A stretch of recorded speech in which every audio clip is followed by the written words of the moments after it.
বাল্য বিবাহ প্ৰতিৰোধ কৰাত আমি সমৰ্থক। যিকোনো মূল্যত ৰাজ্যখনত বাল্য বিবাহ প্ৰতিৰোধ কৰিব লাগে। বাল্য বিবাহে জনসংখ্যাই বৃদ্ধি কৰে তেনে কথা নহয়। বাল্য বিবাহৰ বহুত ধৰণে সামাজিক অসুবিধা আছে।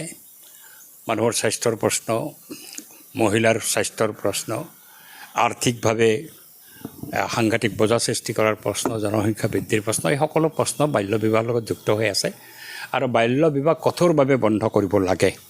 কিন্তু আমি ভাৰতীয় জনতা পাৰ্টীৰ চৰকাৰৰ এটা কথাত আমাৰ আপত্তি আছে। বাল্য বিবাহৰ নামত 8-10 বছৰ আগতে বিবাহ হৈছিলে, যি সময়ত তেওঁলোকক বাধা দিব পাৰিব লাগিছিল চৰকাৰে বাধা দিব লাগিছিল, বাধা দিয়া নাই। সেই সময়ত কোনো প্ৰচাৰো নাছিল। আজি 8 বছৰ 10 বছৰ পিছত যদি আকৌ সেই কেছবিলাক টানি আনা যায়, তেতিয়াহ'লেতো স্বাভাৱিকতে এটা বিশৃংখলতাৰ সৃষ্টি হয়। সেইটোত আমাৰ ল'ৰা ছোৱালী ডাঙৰ হৈ যোৱাৰ পিছত যদি মাকক আনি এৰেষ্ট কৰে, বাপেকক আনি এৰেষ্ট কৰে, সেইটোৱে কোনো সুফল কঢ়িয়াই নানে। এতিয়া কথাটো হৈছে চৰকাৰে বেছি গুৰুত্ব আৰোপ কৰিব লাগে মানুহৰ মাজত শিক্ষাৰ বিস্তাৰ ঘটোৱা, মানুহক শিক্ষিত কৰা, এৱাৰনেছ প্ৰগ্ৰেম কৰা, আৰু তাৰ মাজতো যদি কোনোবাই বাল্য বিবাহ কৰে তাৎক্ষণিকভাৱে হস্তক্ষেপ কৰা, কঠোৰ শাস্তি প্ৰদান কৰা। এই ক্ষেত্ৰত গুৰুত্ব আৰোপ দি যদি আগবাঢ়িলেহেঁতেন তেতিয়াহ'লে বাল্য বিবাহৰ এই অভিযানটোত আমি যথেষ্ট আনন্দিত হ'লোহেঁতেন, আমি সুফলো পালোহেঁতেন। কিন্তু সেই দিশতো আগবঢ়া নাই। যধে মধে 8-10 বছৰ আগতে বিয়া কৰা মানুহক আনি পেলাই জেলত ভৰাই থৈ দিছে আৰু কোৰ্টৰ পৰা চবে জামিন পাই গৈছে। একোতো নহ'ল। আল্টিমেটলি হাৰাছমেণ্টটো হোৱাৰ বাহিৰে যিটো কামটো হ'ব লগাটো হৈয়ে গ'ল। 2-3টা বাচ্চা জন্ম দিব লগা কাম হৈয়ে গ'ল। সামাজিকভাৱে আৰ্থিকভাৱে যিটো ক্ষতি হ'ব লগা হৈয়ে গ'ল। এতিয়া তাক পুৰণি সেইবিলাকক টানি আনি পেলাই এতিয়া আকৌ মানে যদি ফেনেকি থকা যায়, তাৰ পৰা একো বিশেষ লাভ নহ'ব।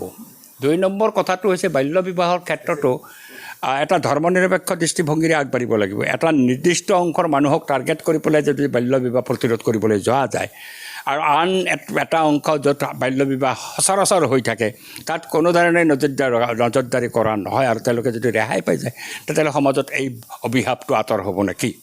এইবিলাক কথা বিবেচনা কৰি পেলাই বাল্য বিবাহৰ ক্ষেত্ৰত চৰকাৰে পদক্ষেপ লওক, আমাৰ পূৰ্ণ সহযোগ থাকিব।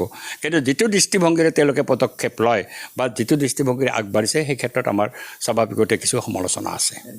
আহিছে আমাৰ নীতি আয়োগৰ পৰা ৰিপৰ্ট এটা আহিছে আৰু সেইটোক লৈ পেলাই বিৰাট ঢোলটো কোবাইছে যে বাল্য বিবাহ তাৰ এটা সুফল পোৱা গৈছে।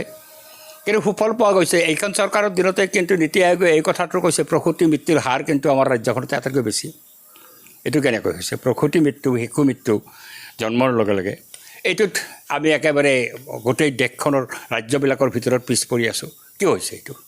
তাততো উত্তৰ দিয়া নাই মুখ্যমন্ত্ৰীয়ে। এইটো কৈ দিছে যে বাল্য বিবাহৰ কাৰণে আমাৰ এইটো এটা সাফল্য হৈছে। কিন্তু তোমাৰ স্বাস্থ্য বিভাগত কি উন্নতি হৈছে? শিক্ষাত আটাইতকৈ পিছপৰা 25 নম্বৰত আমি আছোঁ, কোনোবাটোত 22 নম্বৰত আছোঁ। সামগ্ৰিকভাৱে যিটো 16-17টা শিতানত নীতি আয়োগে প্ৰতিবেদন দিছে, তাৰে 2টা শিতানত আমি অলপ প্ৰগ্ৰেছ কৰিছোঁ। কিন্তু বাকীটো বুভুক্ষা, যেতিয়া হাংগাৰ কমোৱাৰ ক্ষেত্ৰত আমি কোন পজিশ্যনত আছোঁ? 22 নম্বৰত আছোঁ, কোনোবাটোত 10 নম্বৰত আছোঁ। 10 নম্বৰত থকাটোতো ভালেই বুলি ক'ব লাগিব, কিন্তু 22-25 এনেকৈ আছোঁ শিতানত। সেইকাৰণে এই কথা বতৰাবিলাক কোনো মানে নাই। গোটেই নীতি আয়োগৰ SDG বুলি কয়, এই যিটো প্ৰতিবেদন ওলাইছে, এই প্ৰতিবেদনত অসমৰ অৱস্থা খুবেই বেয়া।